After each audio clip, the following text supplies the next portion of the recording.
Good morning. I'm Maurice Crespi, Managing Partner of Schindler's Attorneys. Schindler's Attorneys is a co-founder of COBRA, COBRA having been founded by IQ Business and Engaged Business Turnaround. COBRA is a partnership. We now have over 65 partners who've come together to provide value on a shared value or gifted value basis to businesses in distress. We do so through our knowledge base on our website, www.cobra.org.za, through private Zoom sessions with you and your team if required, and with our qualified and trained mediators who are there to assist, and importantly also with the business rescue turnaround process. We also provide webinars on a weekly, sometimes bi-weekly basis. And today we have Martin Kingston, a very, very exciting webinar, who will be taking us through the economic recovery plan laid out by Business for South Africa. So of late, we've had Martin on. He expressed his views in relation to the lockdown, the lifting of the lockdown, how long the lockdown should last. Today he's going to tell us about the recovery plan. Now, importantly, please ask questions. You can do so on Facebook by posting on the comment, or you're watching on Facebook, you'll see I've posted a link. Join the webinar to engage. I also encourage my fellow panelists to engage. Please ask questions. That's what this is about. That's why we have these webinars. So thanks so much, Martin. Before I hand over to you, just a bit about Martin. Martin is the executive chairman of Rothschild and Coase SA. He's a board member and vice president of Business Unity South Africa. He's the chair for the steering committee of Business for SA COVID-19. He has 4 decades of global experience in investment banking and capital markets, with a particular focus on corporate finance in the private and public sector. We're also joined by Emma Marseille from IQ Business, Gary Barachowitz from Schindler's Attorneys, Ian Fleming, the CEO of Engaged Business Turnaround, Peter Gordon from Engaged Business Turnaround, Renee Klopper from IQ, and Adam Kraker, the CEO of COBRA and the CEO of IQ. Thanks so much to everybody for joining. Martin, once again, thanks. Over to you.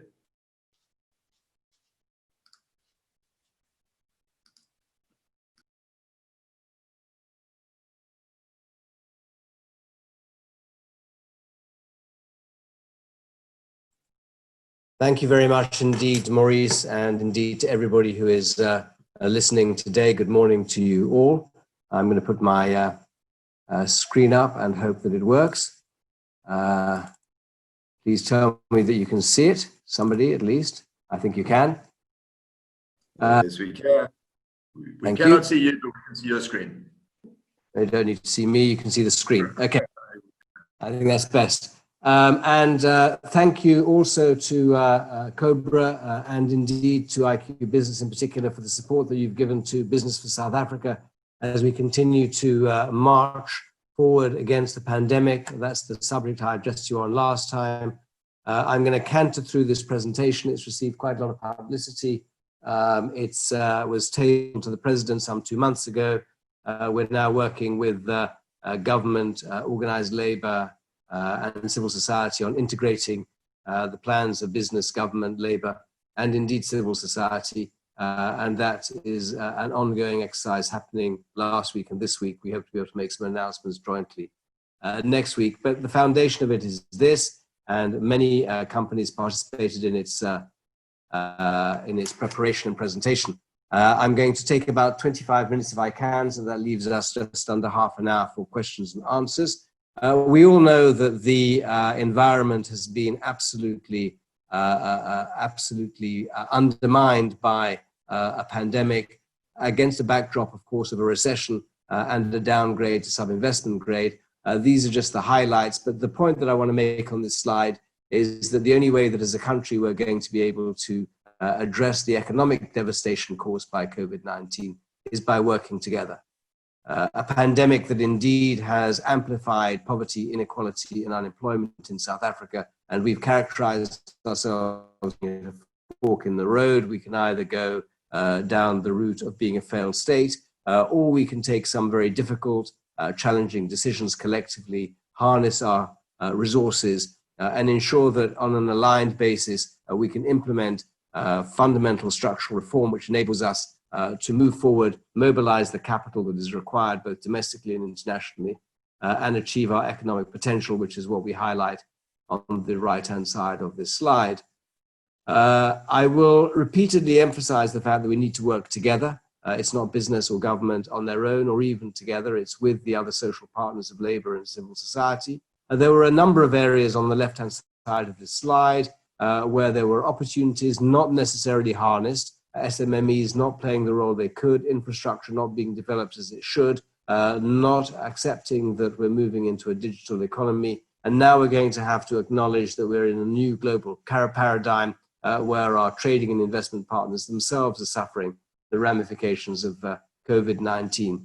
And the constraints and challenges in this middle of the slide will be well known to all of you, ranging from policy uncertainty, lack of capacity in the state, dealing with the role of SOEs, ensuring we have suitable education and health outcomes, dealing comprehensively with corruption and crime. And all of that comes at a significant cost, both to the public and the private sector.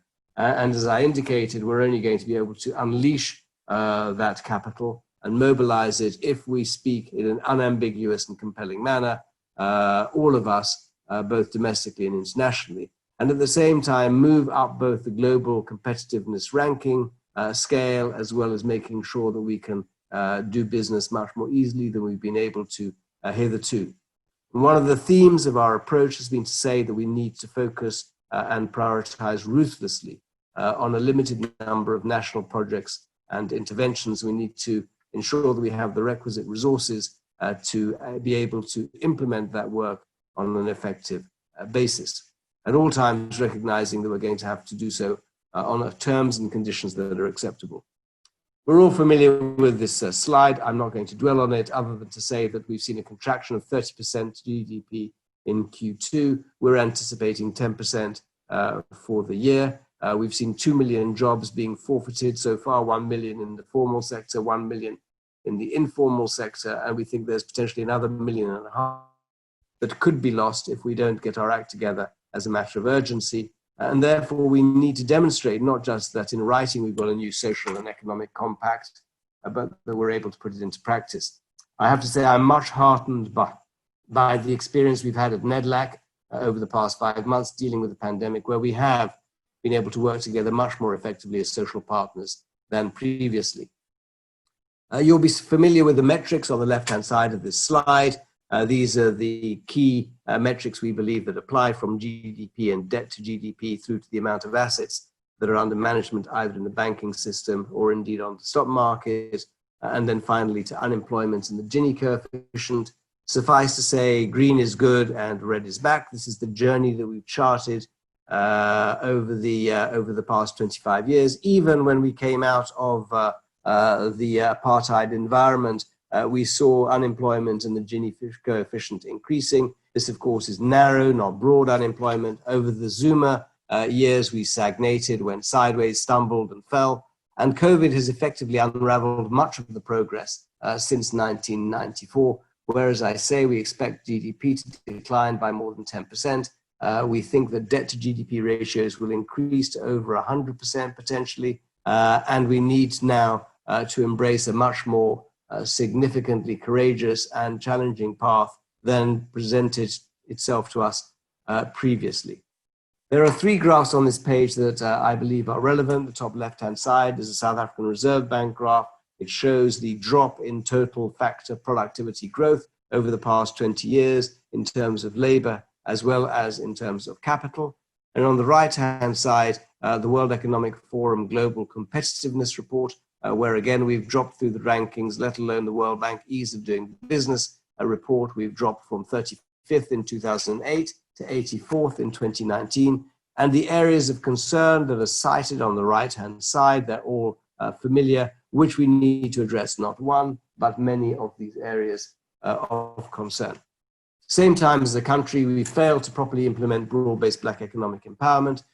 We now need to grasp that nettle in an appropriate manner, ensuring that it's embedded culturally in business, that we simplify and align policy and regulation. In particular, we adapt it appropriately and on a fit-for-purpose basis for small and medium-sized enterprises. And they were able to measure the progress that we've made, which currently we can't as a country, company by company, across sectors, and indeed within both the public and the private sector, ensuring at all times that we bring into the mainstream of the economy the broadest possible base of Black people, in particular those not who have been just previously disadvantaged, but are still disadvantaged, such as women, the youth, disabled, the rural, and the poor. So to do that, we need to make sure that this shared vision is implemented with a focus on three things: inclusive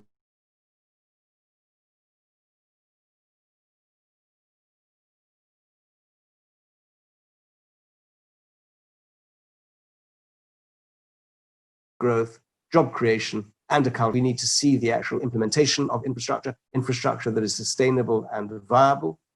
We need to ensure that SMMEs can play an appropriate role in the economy, which they're currently unable to do by relaxing constraints on them. We need to leapfrog into the digital economy and acknowledge, as I said, constraints around the global paradigm. Same time, on the right-hand side, we need to address incapacity of the state, deal decisively with crime and corruption, ensure that SOEs that are not systemically important to the economy are migrated off the state balance sheet, and those that are retained are appropriately capitalized, are provided with the requisite and skilled and experienced management, as well as independent boards with limited government interference. That we deal with funding constraints by making sure that we can actually access it on appropriate terms and conditions. I'll come on to that. We address the issue of policy uncertainty, and at all times, we look at education and health outcomes. This slide here is a complicated slide. I think I just want to make 3 points. The first is we need to partner with our other stakeholders in all of these areas, whether it is identifying and scaling appropriate sectors, dealing with policy constraints, ensuring there's appropriate fiscal support, or working with labor on a conducive labor market regime and with government on the role of the state. And on the right-hand side, we indicate where we think the role of the social partners lies most particularly.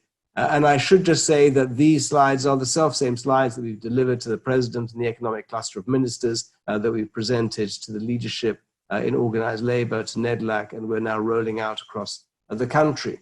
So what we did over the last 3 or 4 months, we assembled a team of industry experts, about 250 people. Some on this call may indeed have participated in that work, focusing on sectors and projects that had the most significant potential impact and scalability, with a particular focus on contribution to the fiscus, to sustainable job creation and inclusive economic growth, at the same time addressing those areas where there were policy and regulatory constraints that needed to be dealt with. We looked at every single sector in the economy. You can see on the left-hand side some 52 sectors and subsectors, and we bucketed them into, on the right-hand side, some 11 high-impact industry focus areas. I say 11 because if you look at the very far right-hand side, wholesale and retail is multi-sectoral, as are SMMEs, both township and rural, across the resources, industrial and services and support sectors, looking through a lens of what the current impact was and what the future impact could be, including in particular on the structure of the economy. This is just a snapshot of what came up sector by sector or area by area. The executive summary, which we're happy to share with you, runs to 111 pages. There's a 1,000-page set of documents behind that. But if I just give you by way of example how this works, if you look at SMMEs, township and rural economy, the impact of COVID-19, we think over 500,000 jobs lost in the formal economy and potentially another 700,000 in the informal economy. The key constraints that were already confronting the sector, so in the case of energy and water, policy uncertainty, supply challenges and price increases, and the extent of those challenges, the interventions that we were proposing, so for example, in the context of construction, the reprioritization of government infrastructure, aligning that to the work that's being spearheaded by the investment and Infrastructure Office, the ease of implementation, and then the jobs that could be created over a 5-year period, the contribution to GDP, and the tax revenues. And the same thing on the next page: transport, agriculture, financial services, telecommunications, tourism, and leisure. So as I said, for each and every one of these, we have a set of short-term, medium-term, and long-term interventions that can move the needle, based upon the view that we need to radically improve confidence levels, both consumer and investor confidence levels, if we're going to be able to mobilize and invest the capital that's required domestically and internationally. Same time, as I think I mentioned to you before, one of the hallmarks of business for South Africa has been to ensure that we don't reinvent the wheel. If work has already been done or can be done better elsewhere, we need to harness that work appropriately. The Job Summit work had been rolled out some time ago.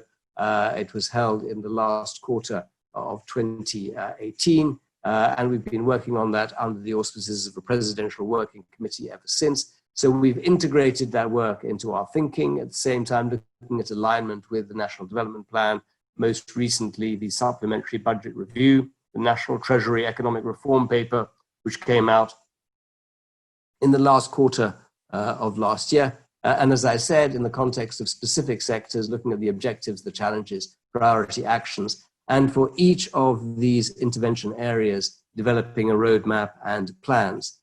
And at the same time, looking at cross-cutting concerns that might constrain or enable the economy to perform optimally, including, as I've indicated, dealing with crime and corruption, addressing the issue of infrastructure investment and SOE optimization, as well as skills shortages and economic transformation. We decided that we needed to come up with a limited number of key priorities where we could ruthlessly focus our attention as a country. So on the left-hand side, that's the projects and initiatives spanning, in particular, energy security and the just transition, transportation and logistics, the ICT sector, into agriculture, enhanced localization, and building the manufacturing base, which is work that has already been begun with respect to PPE in South Africa. If you will remember, at the outset, we had no PPE that was being domestically manufactured. We now have a joint venture between business, organized labor, and government to look at precisely that, and access to finance at the lowest cost of capital and on an inclusive basis.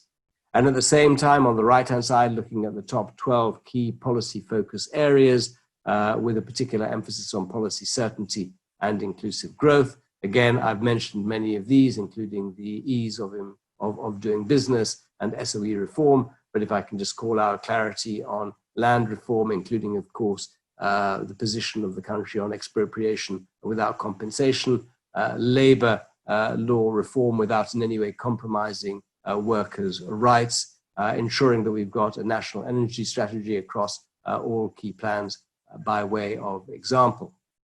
At the same time, we recognize that that takes longer than we've got, and that we need to ensure that we can shore up consumer and business confidence as quickly as possible in those areas which require no policy changes. So we came up with 15 such interventions. The first is a zero-based reconstruction budget. That's going to be the basis of the medium-term budget policy statement tabled by the Minister of Finance in the second half of October this year, addressing in particular SMMEs, for example, ensuring that both the public and private sector pay them in full and on time, and indeed mobilizing additional financial support for SMMEs in the case of manufacturing, scaling, localization across the country, as I said, building on, for example, our experience with PPEs. In the case of transportation, introducing lower port fees, telecommunications, obviously the auction of spectrum, and re-energizing digital migration, which enables us in the case of education to ensure that we can ensure both secondary and tertiary education in the current environment. And in all of these cases, harnessing leadership from the social partners, from the public and private sector, organized labor and civil society, to work together to implement these actions as a matter of urgency. And we think that time is of the essence. The way that I've characterized it is that we are definitely at the edge of the precipice here. All of this comes at a very significant cost, unfortunately. As I indicated, and as we all know, we entered with a recession amplified by the downgrade and worsened considerably by COVID. We have costed this deficit as about 3.4 trillion over the next 3 years. I'll talk about it in a second. 2.4 trillion for the public sector, 1 trillion for the private sector. That's $1 trillion more for the public sector than you will find in February's budget statement. And it is clear and apparent that conventional and traditional funding sources are woefully inadequate to meet these requirements. And therefore, we're going to have to go offshore in competition with other markets. If we look at this slide, I apologize, it's slightly busy. Top left-hand corner, that shows the 10% contraction we're talking about. The National Treasury talks about a base case and a reform case. The base case is going to be woefully unacceptable. Even under the reform case, we only see growth thereafter of 4% per annum. And that reform case is based upon zero-based budgeting, on expenditure growing slower than inflation, on a reduction in the public sector wage bill, as well as in the funding requirements for local government and state-owned enterprises, all of which, as you will know, are both ambitious and challenging to deliver. And with all of those assumptions, we end up with, in the public sector, a peak requirement of 2.4 trillion rand in 2022-2023. If we don't address that, then we see escalating levels of budget deficit above 13%, and debt spiraling effectively out of control and over 100% debt to GDP by the time we get to 2023. And therefore, we need to work hand in glove, the private and the public sector, on structural reform to stabilize public finances and reduce that funding over time. Even to access that funding, we need to recognize that there are limited pools. So in South Africa, domestically, we estimate that there's about 12 trillion rands worth of assets in the banking and in the regulated savings sector, taking into consideration and adjusting for double counting. And it has to be said that the vast majority of that capital is already committed. We think that in the banking sector, we can maybe generate additional funding capacity of, let's say, 350 to 400 billion rand per annum. And bear in mind, we need to find some 3.4 trillion rand over the 3-year period, which means we have to go offshore.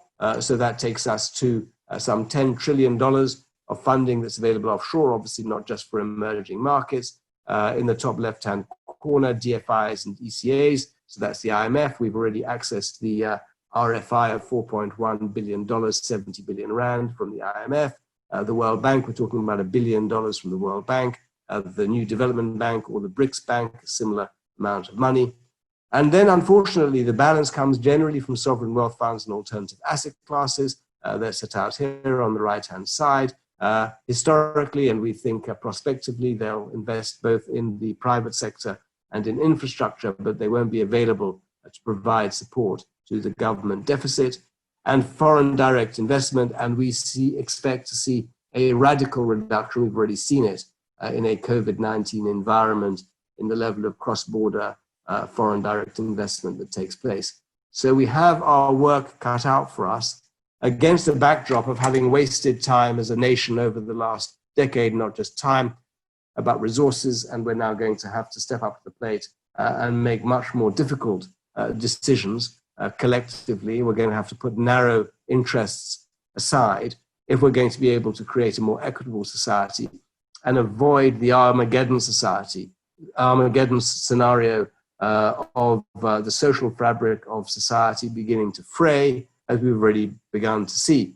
And to do that, we're going to have to capacitate task teams across sectors and policies, ensuring that we've got a suitable level of expertise drawn from both the public and the private sector, reporting to the president, and that indeed is what we recommended.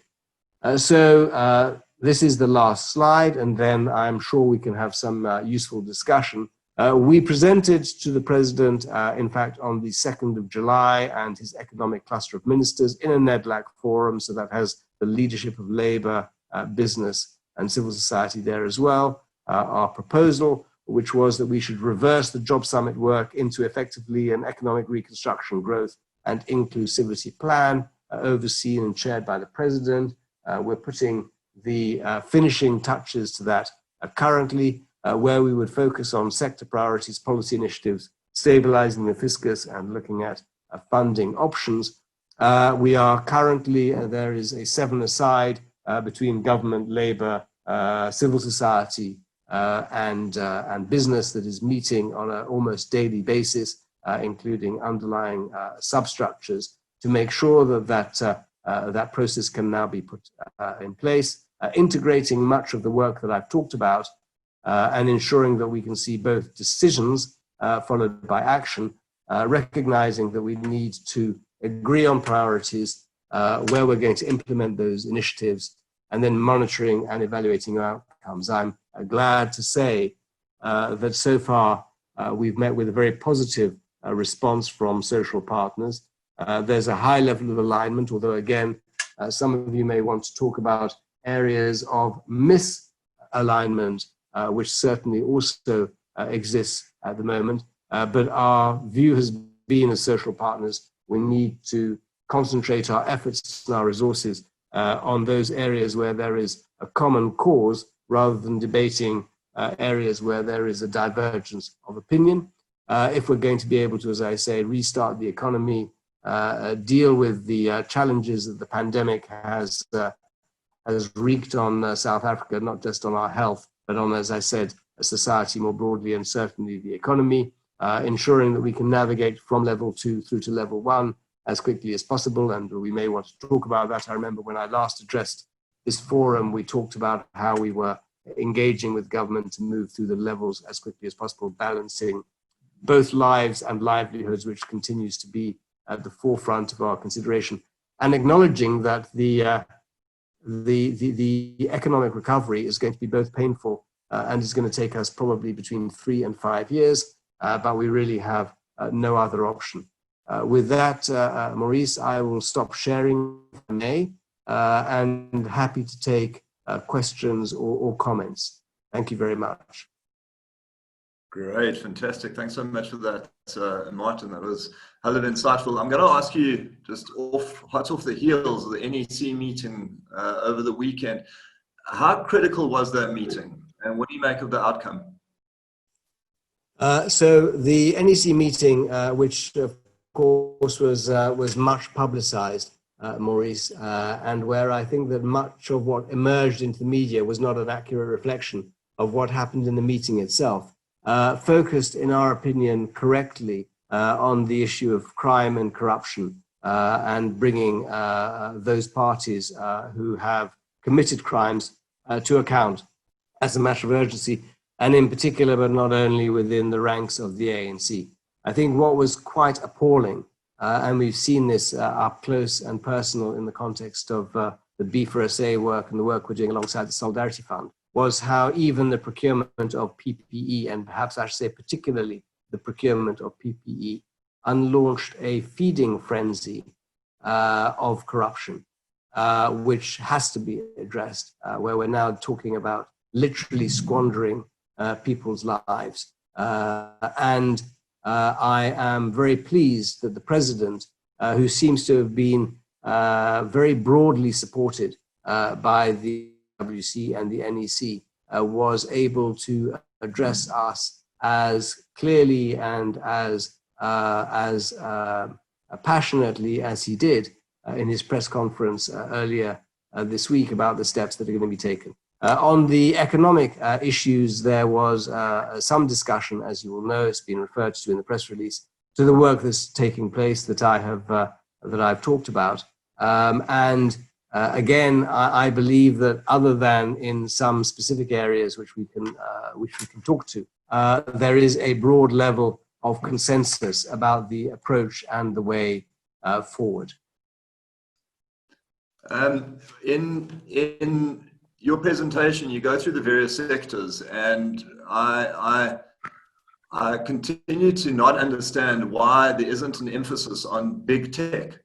You know, having done quite a bit of research on big tech, one finds that big data is the most valuable commodity in the world, and big data can be generated by techies. Now, you know, surely if one has regard to the value of an Amazon or a Google, we're talking about $1 trillion. That would mean that we wouldn't have to pay taxes for several years if a Google was an SOE and was sold off. Now, the proposition I'm making is surely there's got to be a focus on tech. We have very, very, very competent technologists. We have developers, yet there doesn't seem to be this focus. And I was wondering if you give us some insight into that, because that could be the solution. So I would answer that maybe in 2 or 3 ways, if I may, Maurice. The first is, I think it's part of the solution. There is obviously no silver bullet to the circumstances in which we find ourselves. What we all feel is very disappointing is that almost without exception, the issues that we've identified to be addressed have been consistently identified over the past, not 1 or 2 years, but over the past 10 or more years. And yet as a country, we haven't taken the difficult decisions and implemented them. And I think that we need to talk about both decision-making capability, but also implementation capacity. I'll come back to that in a second, if I may.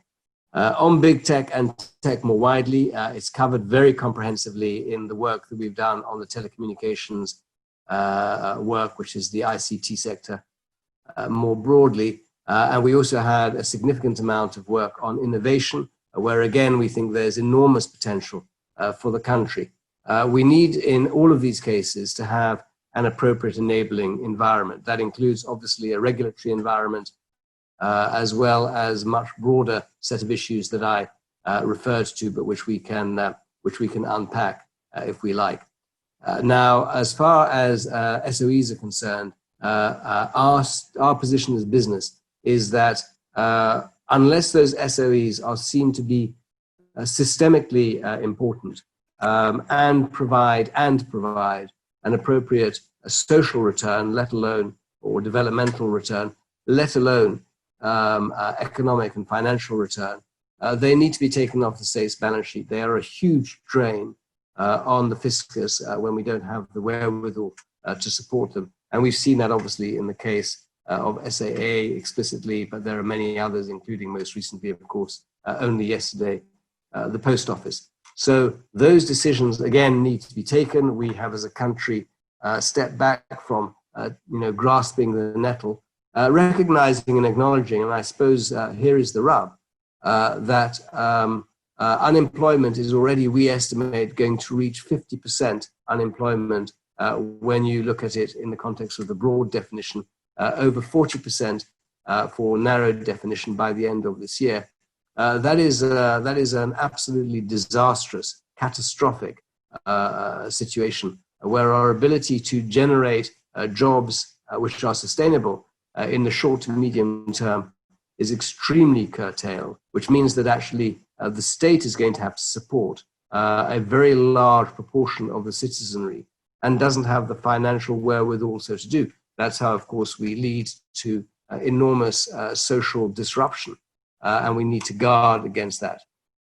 There is absolutely no doubt, and you're right, Maurice, that not only big tech, but the technology sector more broadly has a very significant role to play, and it needs to be much more effectively enabled than it has been to date. If we look at our financial services sector, or indeed if we look at aspects of the health sector, it's been enabled precisely by virtue of technology, but we need to ensure, as I indicated, that we do so in a much more holistic context, not just in the narrow, on a narrow sectoral basis.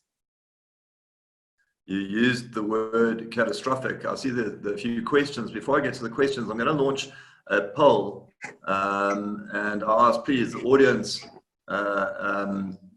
all vote. The question is, do you believe that the focus on saving lives during the COVID pandemic is justifiable, given the significant economic impact that the lockdown has had, as articulated by Martin now? So let's have a look at the poll, and then we'll go to Angus's question. Angus asks, the issue raised by Martin we suffered pre-COVID-19. I feel Rome is burning and we're deciding on what shade of red we're going to paint the fire engine. Who do we speak to if we're not getting traction? Okay, so I agree with you. I think Rome is burning. There are two words that come to mind, and I'm not sure that these sentiments are universally shared, but those on the call may have a strong view on the matter. One is the scale of the crisis. I think that we are not in a crisis. I think that we are on the borders of a catastrophe. In fact, that catastrophe may already have happened, and it's a bit like an iceberg. We'll only find out about the balance of it over time, because there's a lead-lag set of consequences here. I don't want to be over-dramatic. The second is, and it goes hand in glove with the scale of the crisis or the catastrophe, is a sense of urgency, which is that we don't have 6 months to get our act together. We need to act decisively in some limited areas if we're going to make an impact. So we have said, for example, that if we're going to be able to raise the capital that is required, domestically or indeed internationally, and there's a single pool of capital, and we're in a competition, not so much domestically, but certainly internationally, then we need to ensure that we have a compelling narrative, and it's not just a prospectus. It's implemented by action, decisive action, which is compelling, as I indicated. Now, that hasn't happened, and we have suggested that there are a whole host of areas where action can be taken almost immediately. There's no regulatory requirement. I'll give you an example. The issue of renewables and the fifth window can happen immediately. Requires the Minister of Minerals and Energy Affairs to sign a document. The issue of auctioning spectrum, which is the only way that we can effectively improve data efficiency and bringing down data costs. The matter of e-visas and visas more generally, both with respect to specialist skills as well as with respect to tourism. I mean, those have been on the stocks forever. There is actually no regulation that is required, just needs to be implemented. There are political considerations that have stopped us from implementing it, which are not acceptable. And I think that what we need to do, not just as business, but as society, is to call it out. To call it out constructively, by the way. We don't think that there is any merit, but again, we can talk about this, in putting the government on the back foot if we don't come with solutions.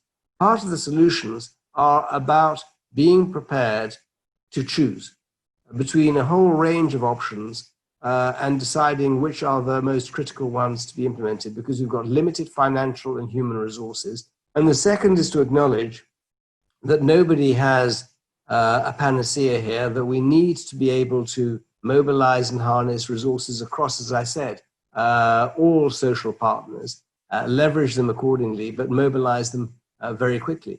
If we don't do that, then the risk that we run, and I think it's a very real risk, is that not this year, but next year, we'll find that there are no funds in the coffer.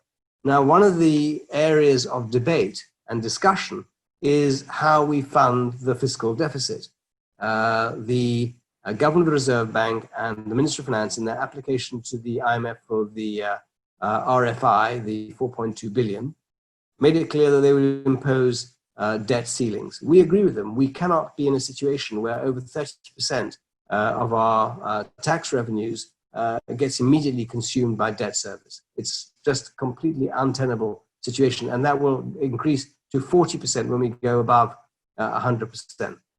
By the same token, the Governor of the Reserve Bank has made it clear that he's not going to print money.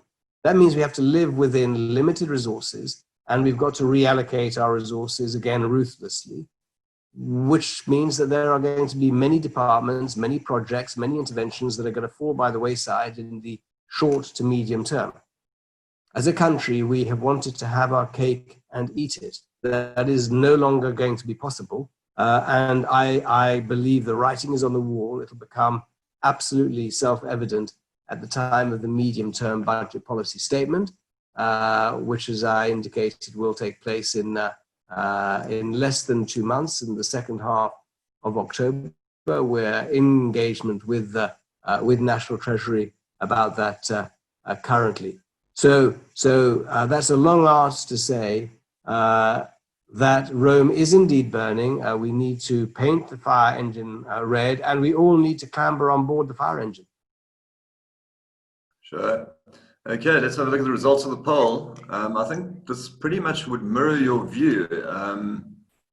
It was a dead heat, but it was a dead heat. We had a split, and now it's the majority disagrees. In other words, lives are not as important as the economy, and I think it's a difficult sentiment to have, but isn't that the reality? That the hardship that one invariably suffers as a result of a harmed economy is greater than the loss of life.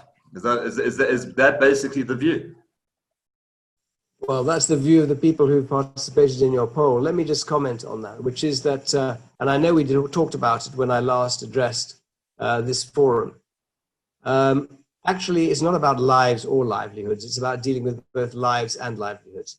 We are clear as business that the lockdown was necessary and that the way in which the lockdown was immediately imposed actually saved a very significant amount of lives. If you look at the way in which we have plateaued, and we all touch wood that we've reached not only the peak, but we're seeing a decline, and we all hope that there won't be subsequent surges as we're now at level 2, and then we go to level 1 as we open up the economy, and we watch around the world what is happening there. And by the way, other parts of the world are going back into lockdown.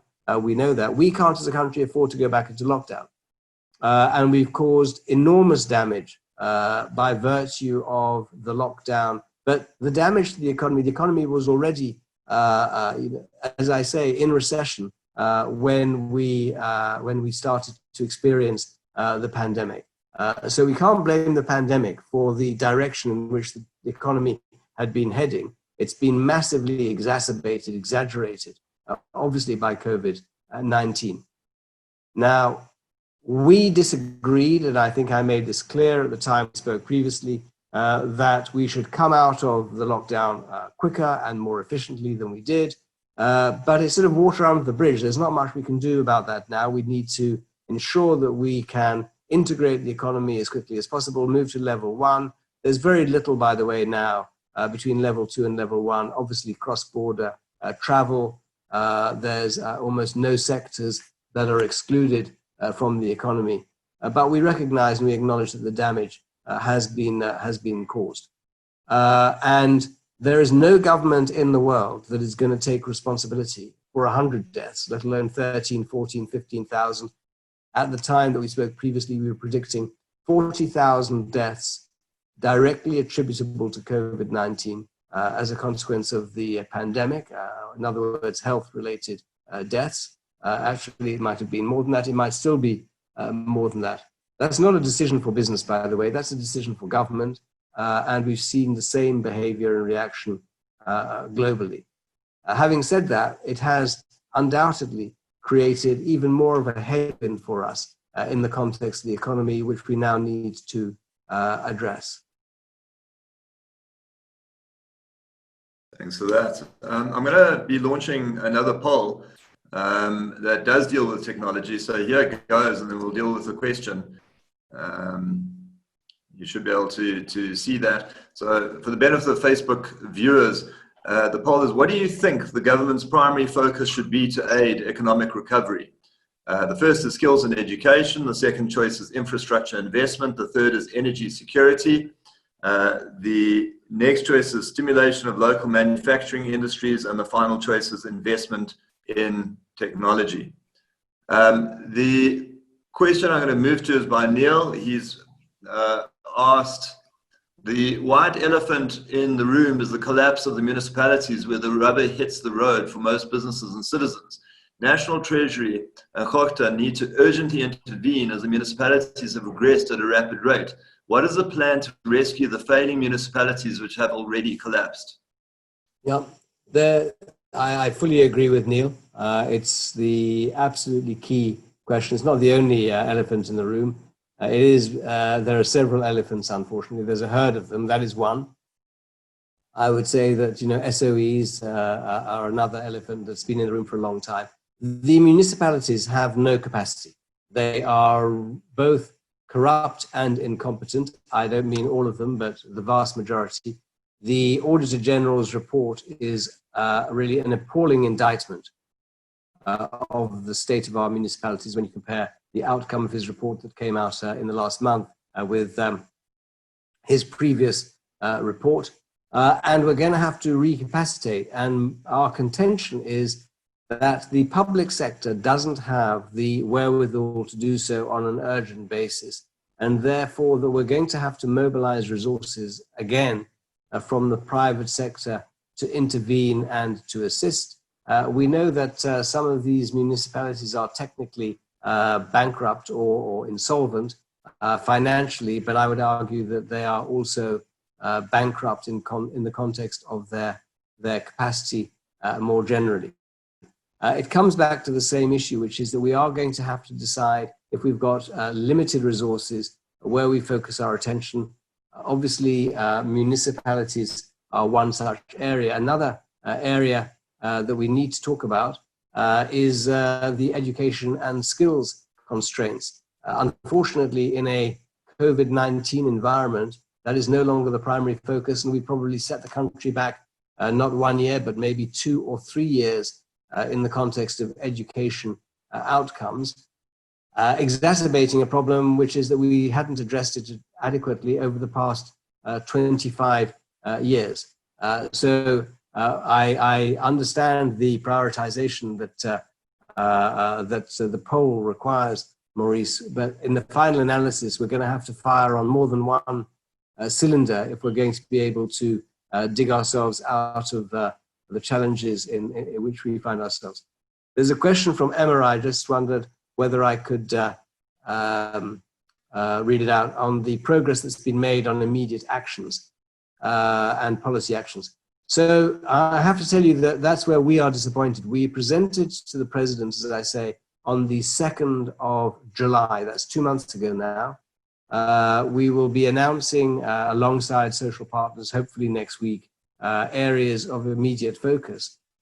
But one could well ask, well, in the interim, wasn't it possible and shouldn't we have taken decisions? And the answer is we could and we should have taken decisions. I absolutely agree with the poll results. SMMEs in every economy are the fundamental driver, as is local manufacturing. They have to be. And we have done our SMMEs in South Africa a huge disservice. That's why you'll remember in the 15 interventions that I talked about, the second one after the zero-based budget was indeed SMMEs. And we can start by paying them. SMMEs don't have the luxury of balance sheets they can fall back on when they don't receive the funding support. We've seen the attempt by government to rescue SMEs through the 200 billion rand guarantee scheme. It's not been taken up as effectively as we would have hoped for a whole variety of reasons, including its complexity, the rigidity of the system, the bank's credit processes, which we understand and respect. And we're now reviewing how that can be made more flexible. And local manufacturing equally. There are a vast number of items that we could and should be manufacturing domestically where we've been importing them, including, as I said, 95 or 99% of all PPE was initially imported into the country because we didn't have any local manufacturing at all. In 3 months, we've been able to pivot that so that a very significant proportion of that PPE, certainly non-medical PPE, can now be fabricated domestically, and that needs to carry on. I see Peter's got a question, but before we get to Peter, who's going to be asking the question live, Peter, our panelist, let me read out the results for the Facebook audience. So the question was, what do you think the government's primary focus should be to aid economic recovery? The first, skills and education, 24%, infrastructure investment, 36%, energy scrutiny, fixing ESCOM, 40%, and stimulation of local manufacturing industries is the winner at 60%, and second to that is investment in tech. So I'm not all the way up there, but I see I came second there. Peter, you want to ask a question? Thank you, Maurice. And Miles, you've just answered the question I was going to ask, which is, the fact that the stimulus package of 500 billion, 200 billion of that was the guarantee loan scheme, which has been totally inadequately taken up, 2%, I believe. And that, as you rightly said, is due to the structure of the scheme, and that the banks are having to take the responsibility firstly, and that SMEs are having to sign personal suretyship. And I'm delighted to hear that there's some plan within your structures to relook at that, because we know, guarantee loan schemes have been highly successful in recessions elsewhere in the world. And, if government can structure something that's accessible to the SMEs, it's going to make a huge difference. But Miles, maybe then I can ask the next question I had, is that, notwithstanding the crisis and what we're facing, it does also strike me that there are some silver linings here. First of all, we've talked about the importance of education. I personally know of a number of institutions that are relooking at the whole education model to go more electronic based, which will give easier access. Some of our top schools are looking at putting plans in place where they can cover a broader sector of the population, which becomes affordable. And then there's the impact on the environment that, less of us, I know certainly the larger banks, the larger accountancy firms are not back in office, and that means less pressure on our infrastructure and certainly accounted to the environment. And then thirdly, it also strikes me after what happened on the weekend, is that nothing like a good crisis to focus people's minds, and suddenly the president has an NEC that appears, certainly in the media, to be supporting him, which obviously is critical at the moment, but that it also is giving him the opportunity of leverage to weed out the corruption and put pressure on those places that have required pressure, which he was unable to do in the past.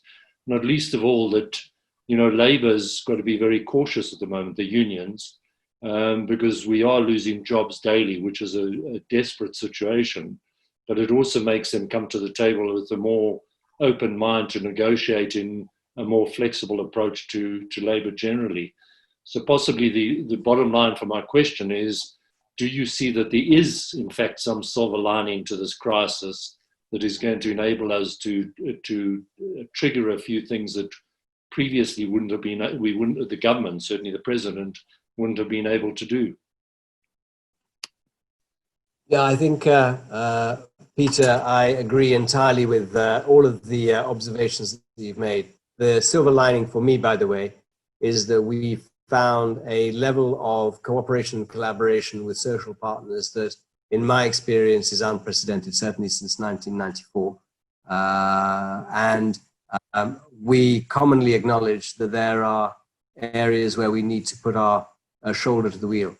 And every single one of the areas that you have identified are areas which I think have been enabled in part by the crisis, by the pandemic, by being forced to work together in ways that previously were not possible.